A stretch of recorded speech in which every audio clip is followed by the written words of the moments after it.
সমাজ মাধ্যমে শান্তিপূর্ণ ভোটের জন্য কমিশনকে ধন্যবাদ জানালেন, কেন্দ্রীয় বাহিনীকে ধন্যবাদ জানালেন, এ অবধিও ঠিক ছিল। ধন্যবাদ জানালেন পশ্চিমবঙ্গ পুলিশকে, এটা তো আপত্তির কিছু নেই আর কি। কিন্তু সেই ধন্যবাদ জানাতে গিয়ে কেন্দ্রীয় স্বরাষ্ট্রমন্ত্রী কি লিখেছেন জানেন? আমাদের পশ্চিমবঙ্গ পুলিশকে অভিনন্দন। এখানেই প্রশ্ন উঠছে যে বিজেপি কি এখন থেকেই পশ্চিমবঙ্গ রাজ্যটাকে শাসন করতে শুরু করে দিল নাকি? সরকার গড়েই ফেলেছে এরকম একটা আত্মবিশ্বাস কি বিজেপি নেতারা পেয়ে গেছেন?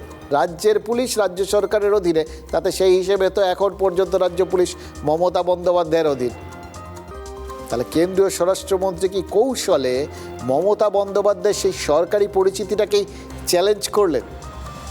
এর আগে অতীতে ভোটগুলোর ক্ষেত্রে এই পুলিশ প্রশাসন এই সমস্ত নিয়ে বিরোধীরা তারা অভিযোগ তুলতো, এবং অভিযোগ তুলতো যেহেতু রাজ্য সরকারের অধীনস্থ এই বাহিনী, এই পুলিশ বাহিনী রাজ্য সরকারের হয়ে কাজ করছে।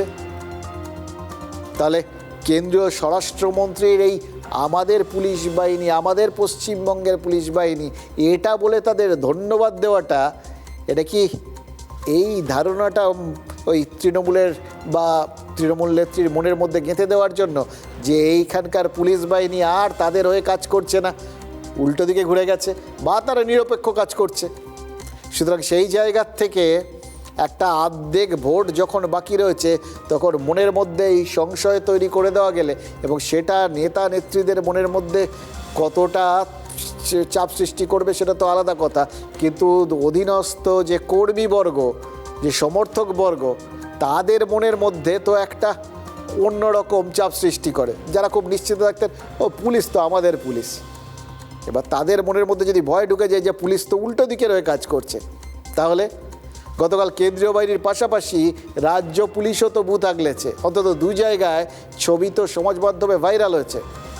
জলপাইগুড়িতে এক তৃণমূল নেতা বুথে ঢোকার চেষ্টা করলে পুলিশ অফিসার তাকে ধমকে সরিয়ে দেন। আর বীরভূমে বিজেপির এজেন্টকে মারধরের পর অভিযুক্ত তৃণমূল কর্মীদের খুঁজে বের করে উত্তম মধ্যম দিতে দিতে প্রিজন ভ্যানে তোলে এই রাজ্যের পুলিশ কর্মীরাই। অনেকেই কিন্তু বলছেন ওই আরজি কর আন্দোলনের পর লালবাজারে কলকাতা পুলিশকে ওই ডাক্তারি ছাত্ররা যে শিরদাঁড়া উপহার দিয়েছিলেন, সেই শিরদাঁড়াটা কি এতদিনে ঠিকভাবে প্রতিস্থাপিত হলো? এতদিন বাদে সেটা শরীরের মধ্যে ঠিক খাপ খেয়ে কাজ করতে শুরু করলো?